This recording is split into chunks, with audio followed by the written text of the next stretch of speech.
Nitai Gora Haribo, Haribo, Haribo, Nitai Gora Haribo.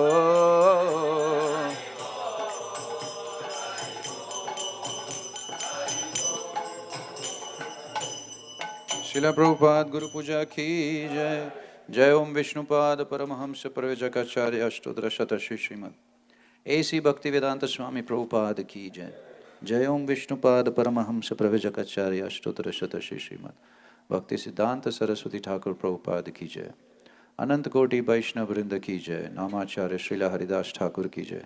प्रेम से कहो श्री कृष्ण चैतन्य प्रभु नित्यानंद श्री अद्वैत गदाधर श्रीवासदि गौर भक्त वृंद की जय। श्री श्री राधा कृष्ण गोप गोपीनाथ श्याम कुंड राधा कुंड गिरि गोवर्धन की जय। श्री वृंदावन धाम की जय। श्री नवदीप मायापुर धाम की जय। गंगा माई की जय, यमुना माई की जय, भक्ति देवी की जय, श्रीमती तुलसी महारानी की जय। All glories to the assembled devotees. All glories to the assembled devotees. All glories to the assembled devotees. All glories, all glories, all glories to Shri Guru and Shri Gauranga.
Om Vishnupad Paramahamsa Privraj Kacharya Shtotar Shri Srimad. His Divine Grace Abhay Charanarvinda Bhaktivedanta Swami Srila Prabhupada Ki and the Koti Vaishnava Vrinda Ki Granthra Srimad Bhagavatam Ki Jai Sai Gaur Premanande. Om Namo Bhagavate Vasudevaya.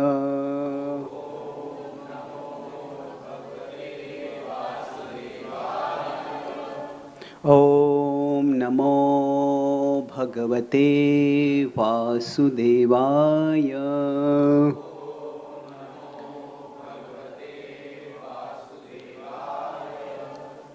Om Namo Bhagavate Vasudevaya.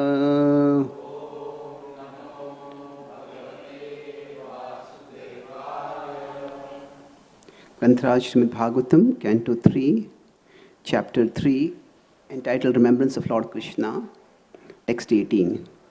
Ko va mushyangri saroja renu Vismartumishita puman vijigrahan Yo visfurad bruvitapena bhumer Bruvitena bhume Bharam kritanten tirashchakara Chakara Ko va mushyangri saroja renu Vismartumishita puman vijigran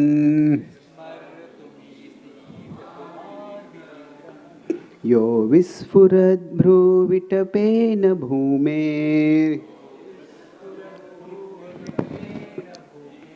Bharam krutantena tirashchakara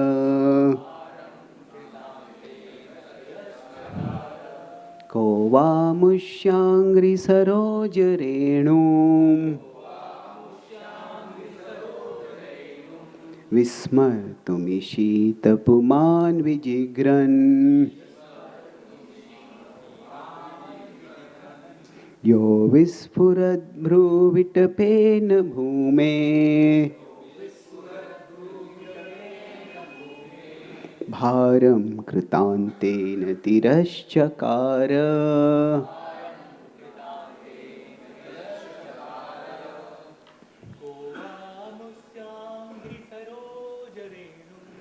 Ko va mushyangri saroja renu Vismartumishita puman vijigran Yo vispurad bruvitapena bhume Bharam kritantena tirashchakara Ko va mushyangri saroja renu Vismartumishita puman vijigran Yo vispurad bruvitapena bhume Bharam kritantena tirashchakara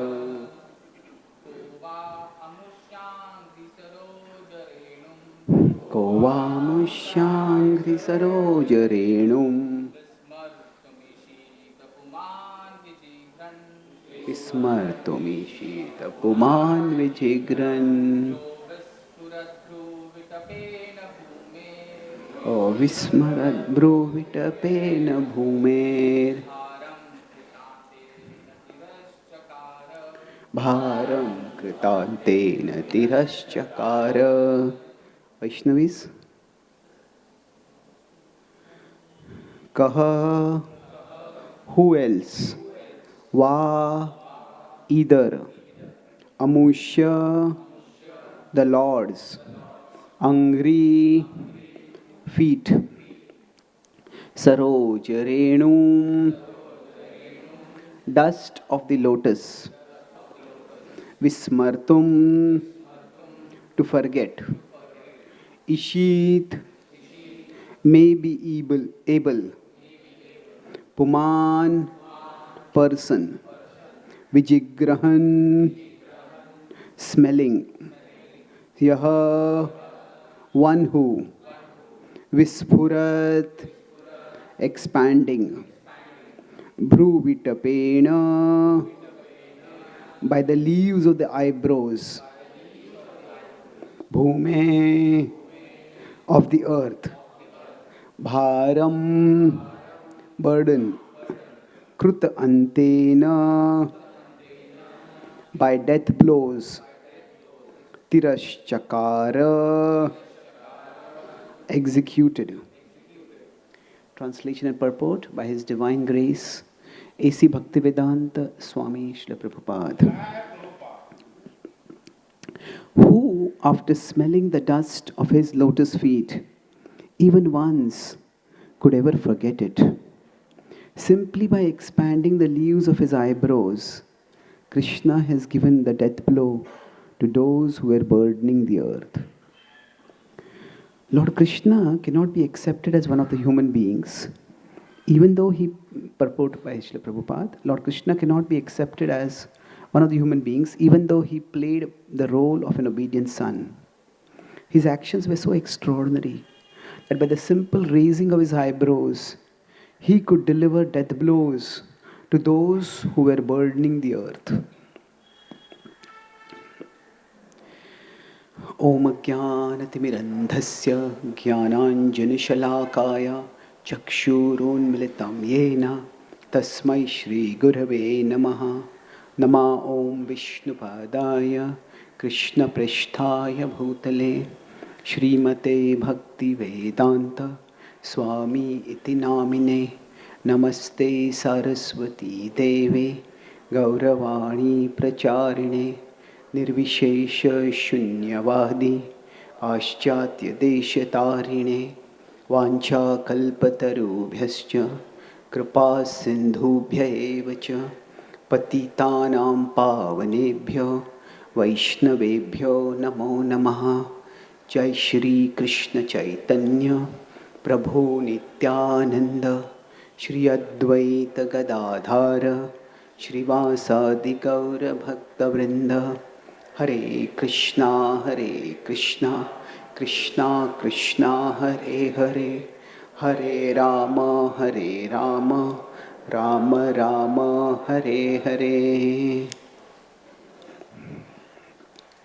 Hare Krishna. So today morning we are discussing from the Srimad Bhagavatam one of its most moving sections.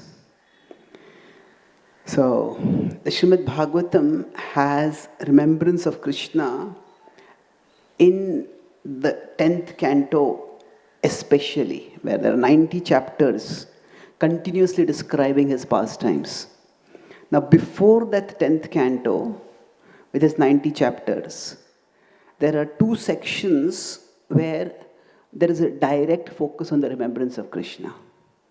And that is from 1.7 to 1.14 or 13 we can say. You can call 15. Krishna is not there. But there's a direct focus on Krishna. So this is like a preview. Just like before a movie there's a trailer. So in the first canto there's a trailer given of the sweet pastimes of Krishna that are described. And then here in the third canto, the chapters 1 to 3, it goes on a little bit to 4, there is again a quick recap of the pastimes of Krishna. And in these different contexts, there is a contextual point over there that here Uddhava is meeting Vidura and both of them are great devotees. It's interesting, after this very devotional meeting, Vidura meets Maitreya. And Maitreya is also a great saint, but he is not a devotee of that level of intensity. So with him, he has a more analytical discussion. But here there is just a shower of memories of Krishna being described. And here it is, two aspects of Krishna described. Who can forget him? If we just experience Krishna. And here it is said that if you just smell the fragrance of his lotus feet. There are, in literature, there are always insider references. That means, let's say if in India movies are very popular, then in a normal conversation somebody might make a statement which could seem just be a normal statement, but is exactly identical to a dialogue in a movie. Then what happens is those who know that, they immediately know what is being referred to. Those who don't know, okay, that's just a normal dialogue. So there is this, in this particular verse which we are discussing, there is this insider reference. What is that? That who can forget the lotus feet? Once they have vijigran, once they have smelt the fragrance of the lotus feet of the Lord, who can forget it? So this is like a nod to the insider. What is being referred to over here? The pastime of the Kumaras. Sankshobhama akshara jushama pichittatanvo. That they were situated in impersonal liberation, but they were attracted. And they became completely absorbed in the Lord. So there's a reference to that over here. And then, so there are two parts to this. The insider reference to the power of fragrance. Fragrance of the Lord lotus feet. And the second is, so in one sense, one is a devotional potency that is being talked about. That is the capacity to attract the devotees. And the other is more like a kshatriya potency almost. You could say a martial potency. That the Lord, just by lifting his eyebrows, he brought the end of the Kshatriyas. Now, I have read English a little bit extensively. And in English, nobody raised leaves of the eyebrows. That is an unusual reference. So this is where Srila Prabhupada's Bengali background comes in. In Bengali poetry, actually the eyebrows, especially if a person has long eyebrows, the eyebrows are considered to be like leaves. So the leaves of the eyebrows. So Prabhupada is translating the Bengali vernacular into English over here. So, of course, sometimes the leaves of the eyebrows are referred to in English also, but it's very rare. So the other is that here also it's a devotional come martial. Because it's not saying that Krishna uses Suran Chakra to kill. Just by raising his eyebrows, he killed the demons. And now there is a repeated reference to the power of the eyebrows throughout the Bhagavatam. There is a reference that when Krishna, but those who meditate on the eyebrows of the Lord, their hearts get captivated. This will come in the 3rd canto later in Kapila's teachings. Later in the 7th canto it is said, when Hiranyakashipu would raise his eyebrows, the demons would tremble. So the eyebrows are often used in the Bhagavatam as a reference to indicate not just emotion. If somebody raises eyebrows, they are surprised. They are alarmed. Whatever, they're concerned. But Bhagavatam uses it. Raising eyebrows is like it is seen as a gesture of power. That how much can a person accomplish by just moving their eyebrows. Now most of us move our eyebrows, nobody even notices it. Isn't it? So there is two very sweet references. Normally, when we talk about a person also, how we talk about the person tells our emotional bond with the person. Now if we're just talking about someone we don't know very well, we say, okay, this person had come. But if you really love someone, then when we talk about that person, our eyes light up, our face lights up. And then, affection is also seen through small details. When somebody says that, okay, the sweet way in which this person speaks, the way they do this, the way they do that. So here, the personal aspect of that relationship is emphasized through the very personal attributes described. The fragrance of the lotus feet and the power of the eyebrows. So the theme mentioned over here is, who will forget such a Lord? Vismartum. Now, for the question being asked, it's a rhetorical question. The same question is rhetorical.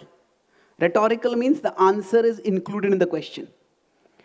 Somebody say, oh, if you have an opportunity to invest money where you're guaranteed to get 5 times returns, and it's not a Ponzi scheme, and who will not invest money? That means who will not? Nobody will. So the question there is rhetorical, but for most of us, it is literal. Who will forget the Lord? Well, almost everyone in the material world forgets the Lord, unfortunately. So the rhetorical question has literal applications for us. So I'll talk about 3 things over here in today's session. I'll talk about first memories and why memories are so important. The importance of memories. Then I will talk about how are memories formed. Formation of memories. And then how we can form devotional memories. That is the last part we'll talk about. Now, in one sense, the greatest asset that we have in our life, which will be always with us, is our memories. We can say it's our consciousness. That is true, of course. Prabhupada started the International Society for Krishna Consciousness. But consciousness is based on memories. Isn't it? What we are conscious of depends on what our memories are. हमें भगवान को याद करना है, पर अगर भगवान की यादें नहीं हैं तो याद कैसे करेंगे? Isn't it? You know? We have to have remembrances to be able to remember. So, in one sense, you could say one of the purposes of life, it is to form joyful memories. Because that is what will be there with us. Maybe when we are old and we are in a hospital bed all alone, maybe caregivers will come and go. Even if we have affectionate caregivers. But still, what we are going to be is, we are going to be alone with our thoughts. And even now, throughout our lives, we may be surrounded by people, we may be busy doing things, but it is our thoughts that are there always with us. And our thoughts, our consciousness is based on our memories. And in many ways, the infatuation with technology is because most people have such hauntingly empty memories. Their memory bank is so either empty or so painful that when we say everybody is glued to their smartphones. Now we all may have work to do and life keeps us busy, so that's fair enough. But whether we are using our phone and the screen to get things done or to get away from the world. Now that is a question that everyone needs to ask themselves. And for many times, what happens is that people either have our memory bank at present. We all have a memory bank, whether we have thought about it or not. Either it is empty, hauntingly empty, or it is painful. When the memory bank is empty, then there is nothing to think about. This is the zone when we are spaced out. You have nothing to think about. So if you have nothing to do, then people just go mad. But worse than that, nowadays so many people have traumas from their childhood. Now the word trauma 20, 30 years ago signified some very horrendous happening. But now it is used very commonly. And while trauma is definitely a terrible thing to go through, but what is trauma? It's basically a terrible memory. And that terrible memory is ruling our life and maybe even ruining our life. It is running our life and it is ruining our life. So, painful memories are a serious problem.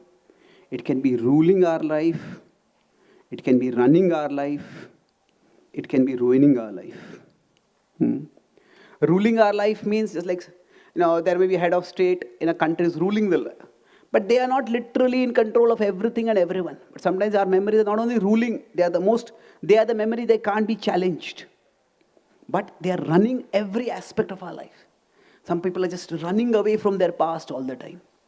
And sometimes it's ruining. Now, of course, the memories could be in terms of emotions, some pain or fear or anger or betrayal we may have experienced.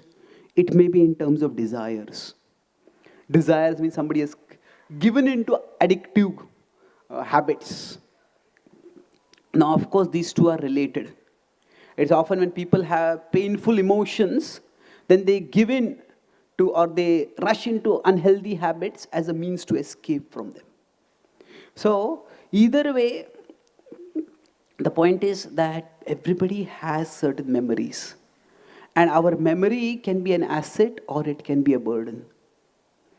And for many people nowadays, because we all are concerned about making memories, so we click photos. Nowadays, with smartphone, photos are so easy to click. But it's often more about showing others our experiences than remembering those experiences ourselves. It's like how much of an impression our experiences create inside us is not as important as how much impressive those experiences seem to others. So we are more concerned about creating outer impressions than inner impressions. And that's one reason among many reasons that our experiences don't lead to memories, to memories that can sustain us, that can uplift us. So the point, I'm not going to go into whole the sphere of trauma, but the point is, we often go through experiences. But while going through experiences, are we trying to create inner impressions through those experiences, or are we trying to create outer impressions? Somebody goes to a beautiful, say, Kanyakumari and sees the beautiful sunset. Now, instead of looking at the sunset, we are eager to click the photo and put it on social media and say, I went here and I saw this. So immerse oneself in the experience. So that's how we form memories. So our memories are what are going to be with us ultimately. Nothing else is going to be with us. So memories are very important for us to create. Now that brings us to the point of what creates memories. Now, broadly speaking, there are three factors. That at one level, it's our intentions. Ultimately, we choose what to dwell on. It is we decide what we are going to focus on, but our intentions don't act in isolation. Our intentions are shaped by our inclinations. Inclinations are our more judgmental word for them is conditionings. We all have certain conditionings.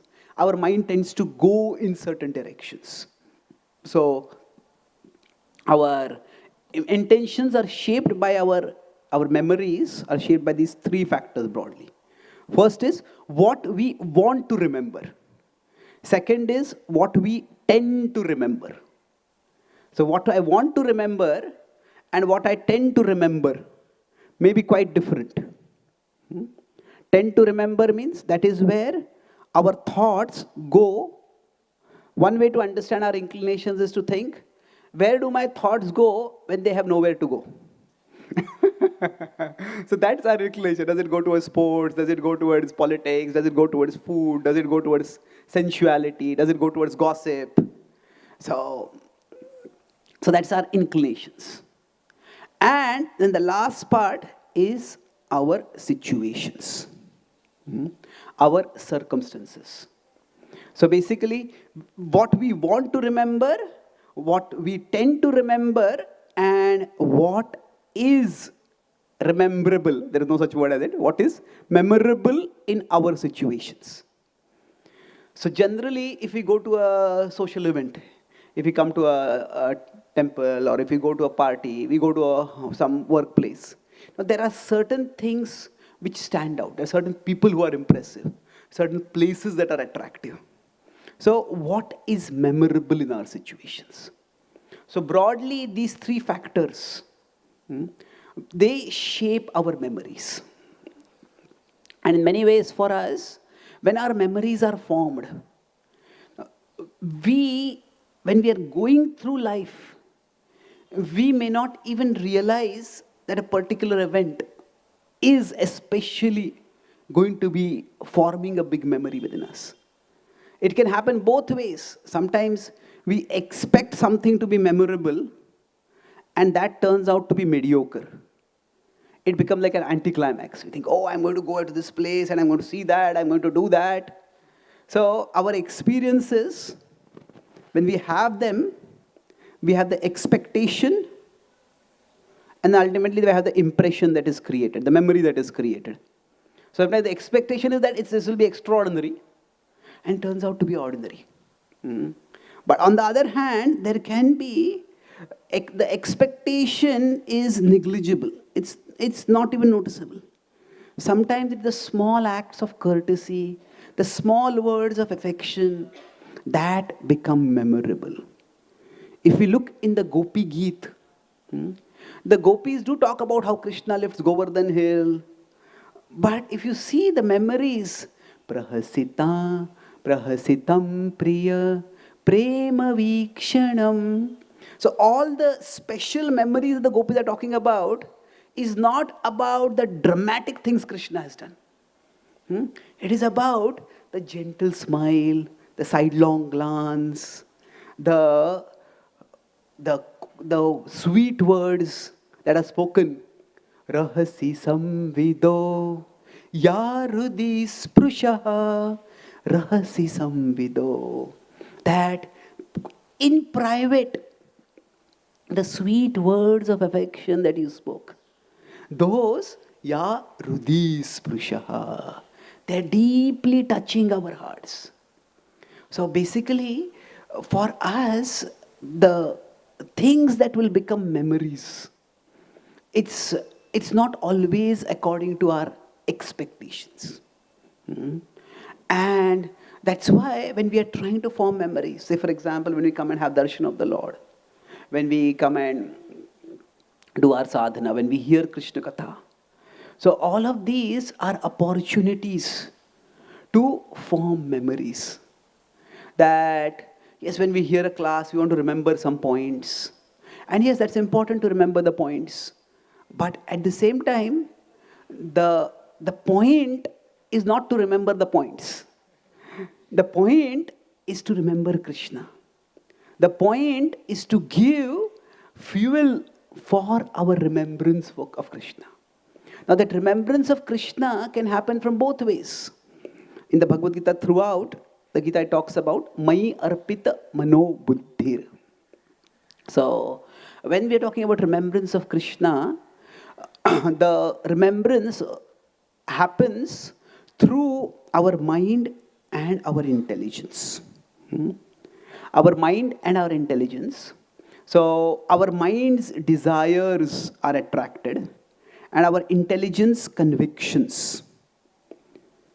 Both are important.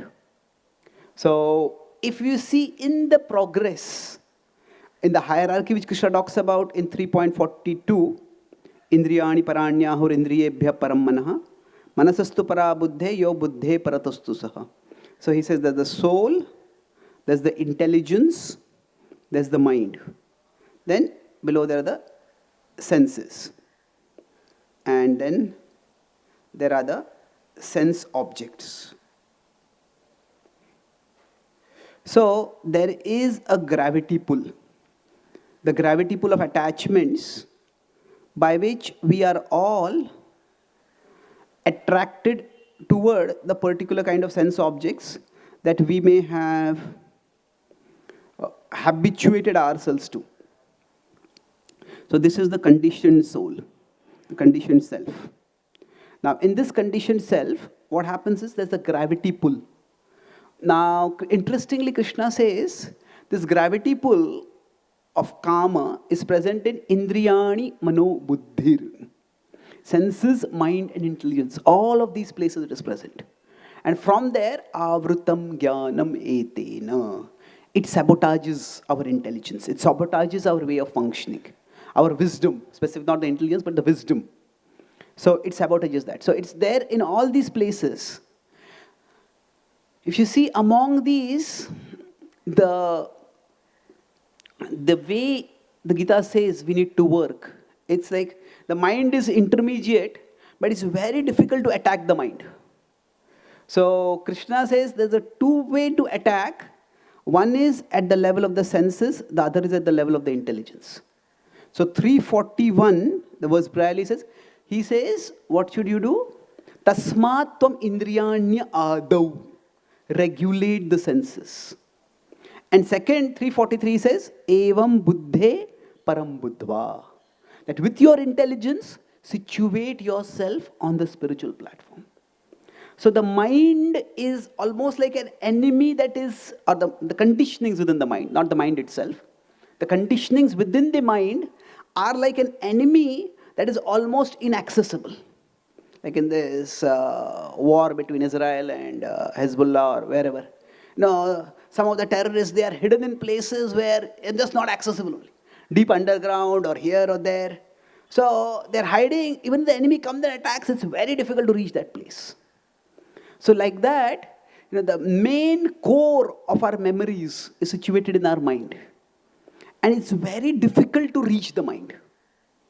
So Krishna says that instead of trying to attack the enemy who is at an unreachable position, start with what is more accessible. So the regulation of the senses and the conviction of the intelligence. It's easier to regulate our senses. Say, for example, somebody is an alcoholic. We'll talk about alcoholism example, and then we'll move towards, in the last part, about bhakti. Because many places in the Chaitanya Charitamrita, love of God, love of Krishna is also compared to an intoxication.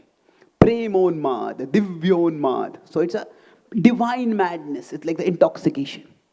So if somebody is an alcoholic, at that time, for them to get rid of the desire for alcohol is very difficult. It's very difficult to control. You can't reach in our mind and reach inside our mind and get it out. But what is possible is regulation. Don't keep alcohol in your home. If you are serious about recovering from alcoholism, suppose there's a recovering alcoholic and their house is right next to a bar. Then there'll be no bar for them to go to the bar. Everybody has weak moments. So in those weak moments, we'll succumb. So making sure that we don't have the alcohol, the regulation at the sensory level is easy. Similarly, reading about and understanding the harms of alcoholism, that is also relatively easy. There's one alcoholic, he said, yes, he told one of his friends, yesterday I read a very powerful article about the dangers of alcoholism. It drew me to immediate action.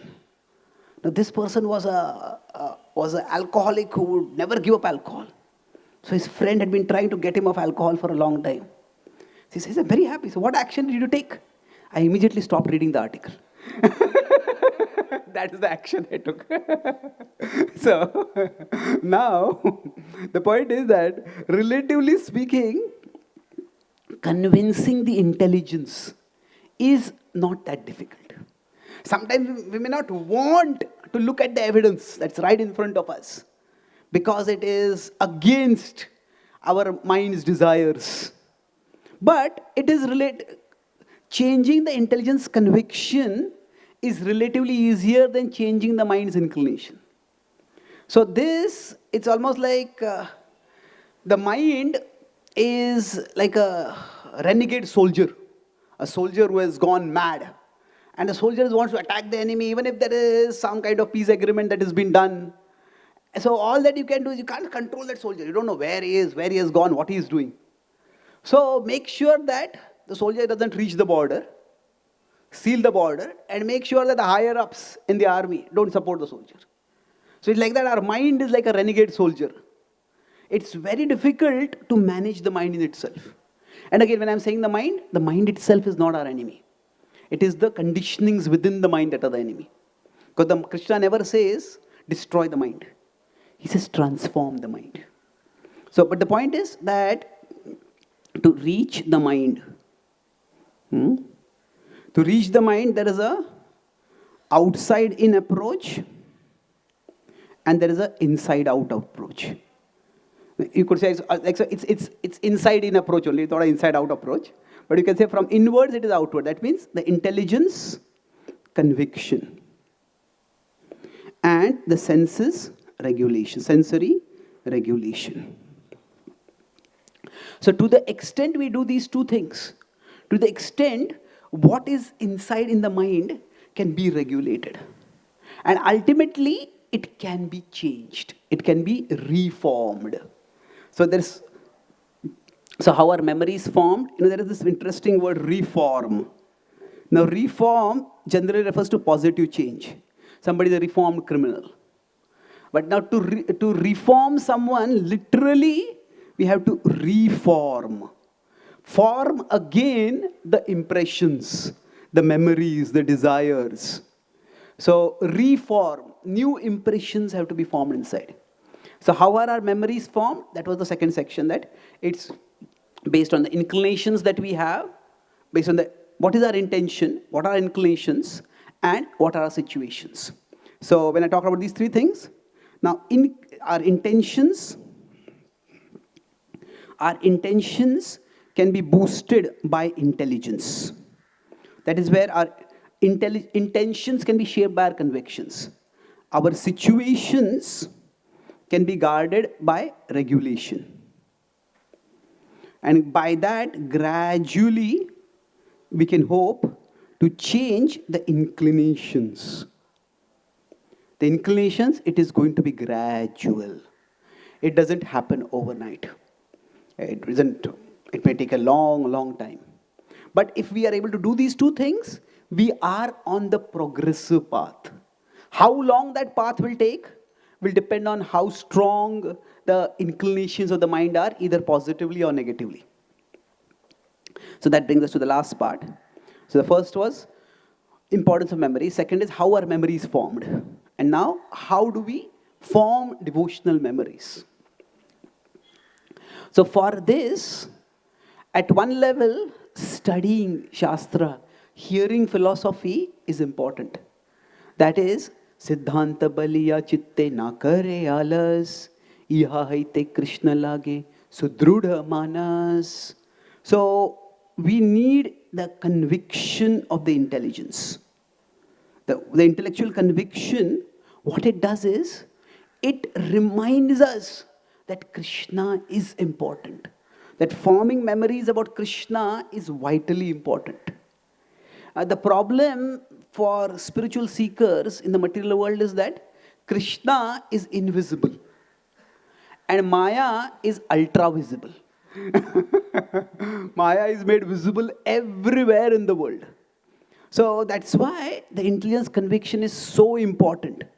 Because we want to turn toward the invisible Lord from the ultra-visible Maya. When it is said the Lord is Adhokshaja. Now, Adhokshaja can be used to refer at one level to the glory of the Lord. That the Lord is beyond the senses. But at other level, Adhokshaja is also talked about to indicate the rarity of loving someone who is inaccessible to the senses. Savai pubsam paro dharmo yato bhaktir adhokshaje. So, to love uninterrupted somebody whom we have no access through our senses, that is very difficult.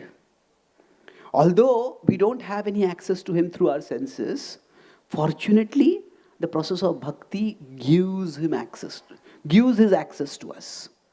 Gives access for us to him, whichever way we want to look to it. I'll talk about the difference between the two shortly. But the point is that without intellectual conviction, there is no possibility of sustaining the practice of bhakti. For those who do not have a natural inclination. If somebody has purvabhyasena tenaiva riyate yavashopi saha.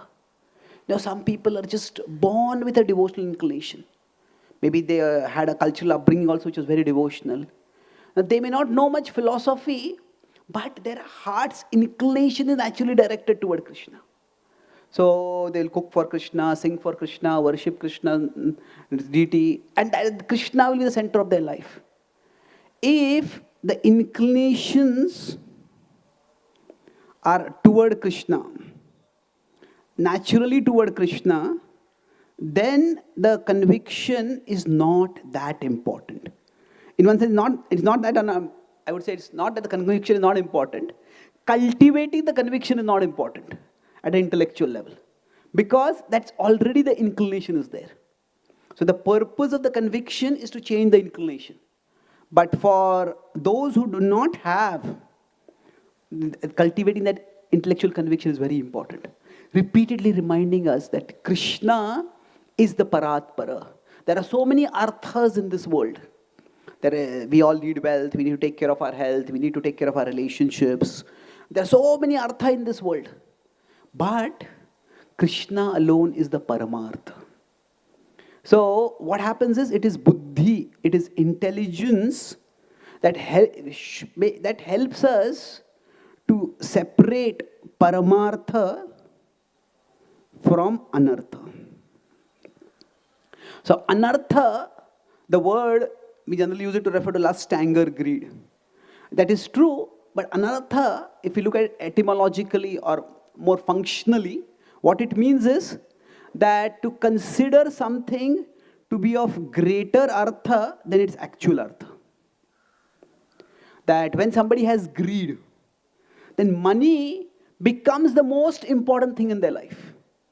Now, money is an important thing, but it is not the most important thing. So anartha means that even something which may have artha, its value becomes way, way too much more. So for us, we need buddhi to put anartha down and to put paramartha up. So that buddhi is vitally important. Now after that, that's why when we regularly hear, study, contemplate, we remind ourselves of the importance of Krishna. And then after that, we try to create our situations as much as possible so that they are favorable to our bhakti. Now, how do we do that? I'll conclude that with 4 broad ways in which we can cast our situation so that we can move toward Krishna, so that our externals can be made more favorable. So these are 4 ways in which we can both bring bonds in our life and we can create boundaries in our life. So one is a category. That sometimes we can start a new category of activities in our life. Say for example, when you start practicing bhakti as a sadhana, many people may have bhakti as an emotion or in their hearts. But they may be bhaktas, but they are not sadhakas. They're not really practicing sadhana. So our sadhana means we start a new category of activity. Maybe we fast every Ekadashi. Maybe we wake up in the morning and do our chanting. So we start a category of activity. Maybe for the month of Kartik, we may decide that I'm going to do XYZ. So for all of us, sometimes the mind looks for something new. And starting something new within bhakti, a new category of activity, can help us to create better impressions, create stronger impressions. So, in the process of bhakti, there are many specific activities. Say for example, we learn deity worship, we learn singing, now we learn shloka recitation, now we learn to give classes. So each of these is a new category of activity. Now the book distribution marathon is going on. Now we want to distribute a lot of books. But for many people, going out on the streets and talking with strangers, that might itself be a new category of activity. Now that might be a little uncomfortable, but through it, new fresh impressions can be created in our mind. So sometimes we may start a new category of activity as a means to stimulate our remembrance of Krishna. So here what I'm talking about is not so much regulation. Yes, regulation is important, but we went behind. How to create devotional memories? Start some new category of activity. Sometimes we go to a holy place. We go to a holy place and we spend time over there. And then we spend time over there. It creates a new category of activities. So it is sometimes when all of us, depending on our particular nature, we may have a desire for doing something new. So we can dovetail that within the practice of bhakti and see what is a category of activity that I can do in the service of Krishna. Then the next is accountability. When we are talking about changing our situations so that we have more exposure to Krishna, so that we have more opportunity to focus on Krishna, then it is important to create some accountability. So we come to satsang regularly, or either somebody else can hold us accountable, we hold ourselves accountable. Because the nature of if the mind's inclinations are in some other direction, then it is that we may make a resolution.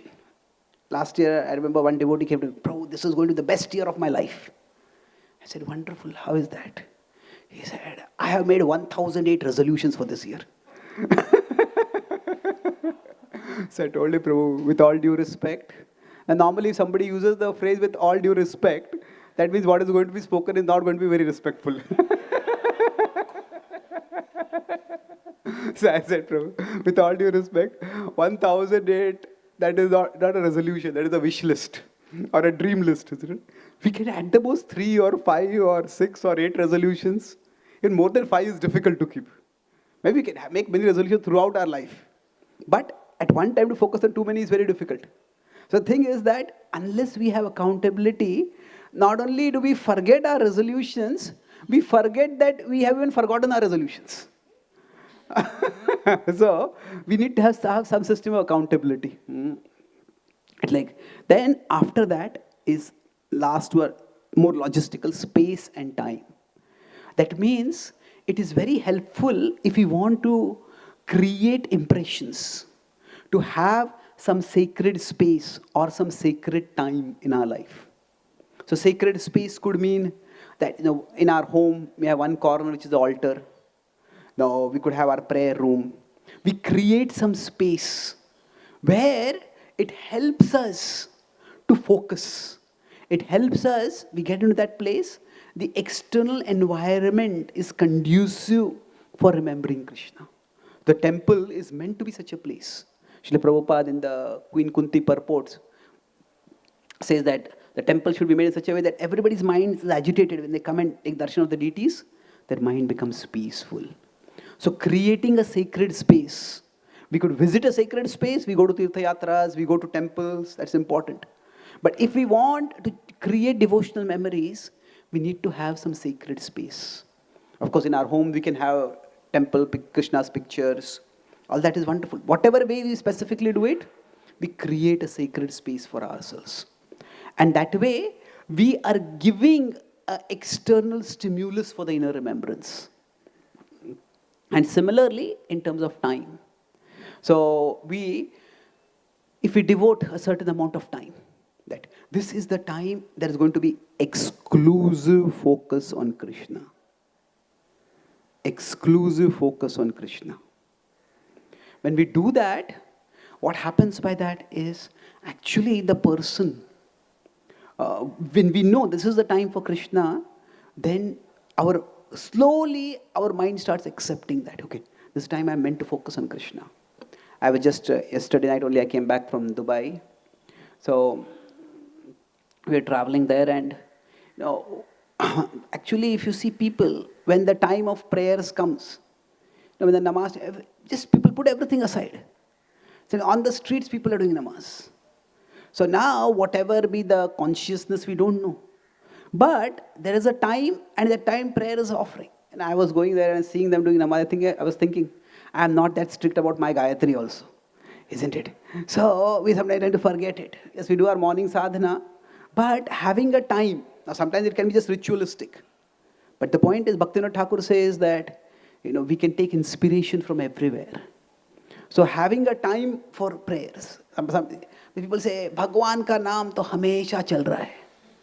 24 घंटे चल रहा है. 24 घंटे अंदर चल रहा है, 24 second भी बाहर नहीं आता है. So why now it's possible that the Lord's name can be going on 24 hours in the heart. But for that, we need the inclination. If that inclination is not there, अगर भाव होगा तो फिर हो सकता है, पर भाव का अभाव है. Is it that we are lacking in that emotion? So that's why this space that is devoted to Krishna and time that is exclusive for Krishna. When we create this, then forming memories will become easier. It's never easy, but it can become easier. And as this starts happening, we'll find that our mind will start gravitating toward Krishna. As the inclinations within us change, when we have nothing to do, we'll start thinking about Krishna. We'll start thinking about things related with Krishna. Our thought, our memory will start becoming more and more of our friend. So right now, I'll conclude this point. Now, Krishna consciousness can be done in two ways. And we are mostly like forcing Krishna into our mind. Now, like when we're chanting, we're almost forcing Krishna into our mind. So that is sometimes required. But the problem with trying to do this is that it's like we are trying to control Krishna. Isn't it? We are trying to use the controlling mentality on Krishna. Come on, come in my consciousness, remember me. Now that is our way of showing our seriousness, that is fine. But as we move forward, it will become like opening ourselves to Krishna. Krishna is present in every moment. When Prabhupada was at Visakhapatnam, the devotees went swimming, and some of the devotees were thinking that, actually the swimming is such a mundane activity. We are not doing any kirtan, where is Krishna consciousness over here? And they asked Prabhupada. Prabhupada said, Krishna says, I am the taste of water. Krishna says, I am the light of the sun. Krishna says, I am the fragrance of the earth. He said, you are surrounded by Krishna. What is the question of forgetting Krishna? So now that you said, I had not thought of any of these things. So sometimes we have to create devotional stimuli all around us to remember Krishna. And that is required. But after some time, it is not that we have to force some Krishna stimuli so that we can remember Krishna. Krishna is present in the present. And as we open ourselves to His presence, then we'll find that Krishna is everywhere. Ito narsimha, parato narsimha. Yato yato yami, tato narsimha. That is the state which Srila Prabhupada was in. Wherever he went, he was with Krishna. And he brought that Krishna from within out throughout the world for us to all remember for generations and hopefully millennia to come. So I'll summarize. I discussed broadly the topic of remembering Krishna, especially we talk about the topic of forming memories of Krishna. So I started by talking firstly in this verse itself, how there's a very personal remembrance of Krishna in terms of His attributes, the power of His fragrance of His lotus feet, and the power of His glance, His eyebrows moving upwards. And then I talked about the memories and how they are important. The importance is that they are our only lasting asset. When we are alone, when we are isolated, as there will be times when we are old and sick, our memories are the only thing that is going to be with us. So nowadays, for many people, their memory bank, their bank account may be full, but their memory bank is either empty or it is traumatized. And that is a very sad situation. That's why there is like a frenzy for technology. Now, technology can be used to get things done, but technology can also be used to get away from things, including things in our mind. And that is happening, that's unhealthy. Then we talk about how memories are formed, formation of memories. So generally it's three things. It is our intention, what we want to remember. Then it's an inclination, what we tend to remember. And then there is situation, what is memorable in our situation. So now ultimately bhakti memories are most strongly situated in the inclinations. So we cannot get to the mind directly. So we use a two-pronged approach. Situations is what Krishna says in 341. We bring regulation to our senses. And intention, we try to strengthen through our intellectual conviction. And by that, then both, the mind may have memories in terms of emotions and emotional scars, or we may have desires, and those desires can be addictive.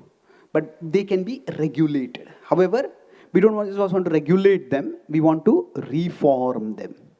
So reform is about forming again our memories. And that connection, I discussed about how, first of all, we need to study scripture so that our intelligence is convinced that we turn toward Krishna, who is invisible, from Maya, who is ultra visible. So without that conviction, it's very difficult to sustain.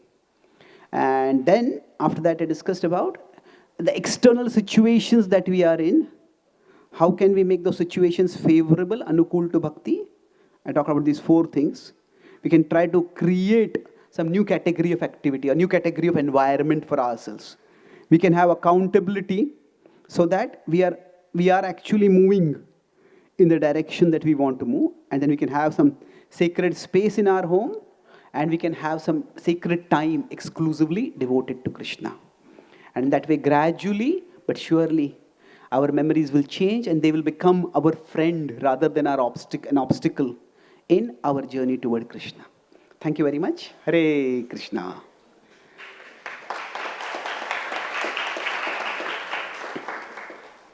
Is there any quick question or comment? Yes, Raji Hari Prabhu.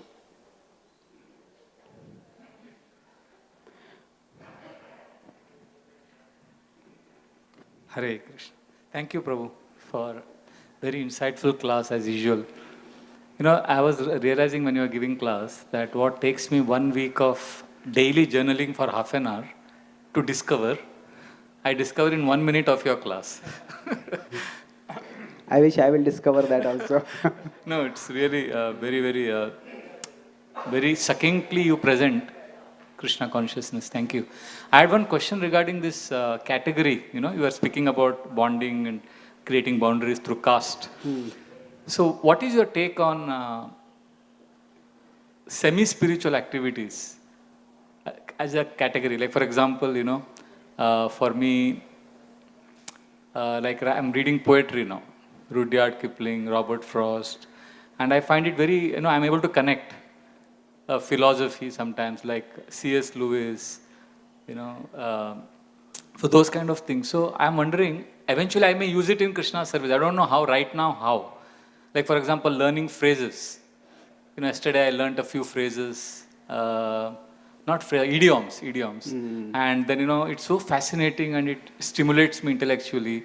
And it also keeps me happy and gives me the strength to stay away from all the, you know, distractions. Like you were saying in the beginning of the class, that are we using the phone to get things done, or are we using the phone to get away from the world? So it helps me to get away from the world and also get things done when I'm in my own space in the semi-spiritual activity category. So I wanted to know your take on that. Yes. Thank you for the question. Thank you for getting me into trouble. You know, when I started my international preaching, I asked His Holiness Radhanath Maharaj, any advice, Maharaj, about preaching? So Maharaj said, watch out for planted questions. Some people may want to get you into trouble and ask questions. So, of course, this is not a planted question. But I appreciate how you use the word semi-spiritual and not material for those activities. I agree with you, but I appreciate how that word you used. See, generally what happens, we just classify things as spiritual and material. And, okay, this is spiritual, this is not spiritual, that means it's material. But, you know, in our own tradition, there is another way of classifying. That is, we could say there is spiritual or transcendental. And then within the material, there is sattva, rajas, and tamas. And all these three are not the same. So broadly, you can say sattva can be pro-devotional in many ways. Rajas is non-devotional. Tamas is anti-devotional. Now, Bhaktivinoda Thakur in Chaitanya Shikshamrut says that we should not even equate Rajas and Tamas. What to speak of Sattva, Rajas and Tamas, all of them. That Rajas can be a person in Rajas can be very materially productive, materially responsible. And now there are two ways of understanding Krishna consciousness. That Krishna is present at this transcendental level. That's one way of looking at it. And the other is that Krishna is present everywhere. In fact, everything is in Krishna. So in the Bhagavatam, in the Gita, the material world, there are two distinct ways of looking at the material world. Is to see it as filled with Vishaya. Vishaya is sense objects. And the second is to see it as filled with Vibhuti. Vibhuti is opulences of Krishna.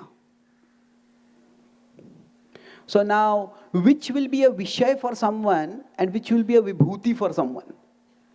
Now that depends. There is both objective and subjective criteria. Objective criteria. If somebody drinks liquor and says, okay, I'm remembering Krishna through the taste of liquor. Well, maybe Prabhupada said that, even if you can do that, one day you will become a devotee of Krishna. But Prabhupada said it is not drinking alcohol that will make you become a devotee, it is remembering Krishna. The thing is, do we have to do that to remember Krishna? There are so many other ways to remember Krishna. So for somebody who's an habitual alcoholic or that kind of indulgence, is more likely to be a Vishaya than a Vibhuti for anyone. But there are many things which can actually be a Vibhuti for someone. So, to take a provocative example, when Ramananda Rai was decorating the dancing girls for Jagannath's pleasure, he saw that their beauty would give pleasure to Jagannath. So he was actually remembering. For him, that was a Vibhuti in a general sense, that his consciousness was centered in Krishna. Now, that is a bit too provocative for most of us, too much out of field. But we can look at the material or at the, what you said, non-spiritual, whatever, spiritual, at things that are not directly connected with Krishna, either as competitors to Krishna or as pointers to Krishna. So now, how much exactly do they point to? That depends. So for somebody who has a taste for language, through language, it can actually move toward Krishna quite naturally. So I'll talk about it at three different levels. So one is that what semi-spiritual can be a Vibhuti. What do you call it? So if it is a Vibhuti, when we are engaging with that, we are remembering Krishna and it points us toward Krishna. Yes, what is the power in the words? What is the power in the music? What is the power in the beauty of this place? And that is that is a pointer toward Krishna. The second point could be, it is a vihar for us. Vihar yukta ahara viharasya. So now vihar, when you talk about entertainment or recreation, what is the purpose? The purpose is to give the mind relaxation. So we often talk about controlling the mind, and yes, it is true. Now in the West, the word mind control is considered a very terrible word to use. Why? Because for them, when you use the word mind control, it is not about you controlling your mind, it is somebody else controlling your mind. Like mind control cults. So there we use the word mind management if you want to use it, not mind control. But anyway, so the point is that the mind also needs to be relaxed. Like the body needs to be rested and relaxed, the mind needs to be relaxed. Now some people can find this relaxation in directly devotional activities. Some people may want to go for a walk. The one devotee was telling that recently that I think the former Mayavadi within me is coming back. I said, okay, really, what happened? So they said that actually I sometimes feel more sheltered when I go to some walk by nature, I go up a mountain, than when I come in the temple or surrounded by devotees. So I said, we should not give Mayavadi's monopoly on nature. Isn't it? So somebody may actually feel more relaxed and may even feel more closer to Krishna. The Virata Rupa is in the 10th canto, is in the second canto of Bhagavatam, but that's also in, I think, Akrura's prayers also there is a bit reference to the Virat Rupa. Some aspects of that are described. He's seeing Krishna and he's actually describing that. So it could be that our mind gets relaxed over there, and our mind also needs relaxation. So different people may find different activities relaxing. And the third is, it's more like the whole concept of varna. What does it mean? See, we have the material lower taste. And then there is the spiritual higher taste. So the material lower taste is basically sense gratification. This will take us away from Krishna. The spiritual higher taste is just straight love for Krishna. Now, for all of us, we are here, and from here we wish to go here. But sometimes this seems to be like the higher taste seems to be too high up. And we try to go up and we end up going further down. So there is, we could say, something like a higher material taste. So basically when we are acting according to our varna, the Brahman vritti, the Kshatriya vritti, there's nothing spiritual about it. But if one is acting in a responsible way, doing that as a dharma, as a service, then this is something that can sustain us as we move upward. So it's interesting when Arjuna was asked by Drona, when we had to shoot the bird, what do you see? What did he reply? I just see the eye of the bird. Now Arjuna did not say, I see Krishna. A devotee is Yomam Pashyati Sarvatra Sarvam Chamai Pashyati. A devotee is meant to see Krishna everywhere. Now why did Arjuna not say, I see Krishna over there? Because the point was his service was an archer. And at that time, he was focused on that particular thing. Now that archery was for Krishna's service. But his focus was on archery. So in many ways, for us, what we call a semi-spiritual, it can be a vibhuti that points us to Krishna, it can be a vihar for us, or it can be according to our varna. So either all of these are fine. Now the only test will be that when we do this, does it calm our mind so that we can focus more on Krishna, or does it increase our desire for doing that thing even in the time of our Krishna consciousness? So we want to, in one sense, from here we want to come here, but we don't want to stay stuck over here. From here also we want to move up over here. So that's the test, that it is meant to stabilize us till we move toward Krishna, but it should not become an alternative shelter to Krishna for us. Okay. So thank you so much. Srila Prabhupada ki jai. Grantraj Srimad Bhagavatam ki jai. Gaur Premanande.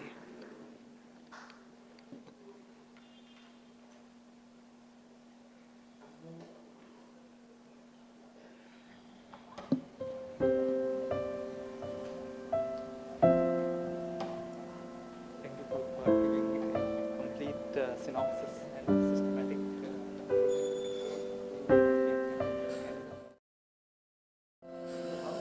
He's improving. Yesterday I got a message that you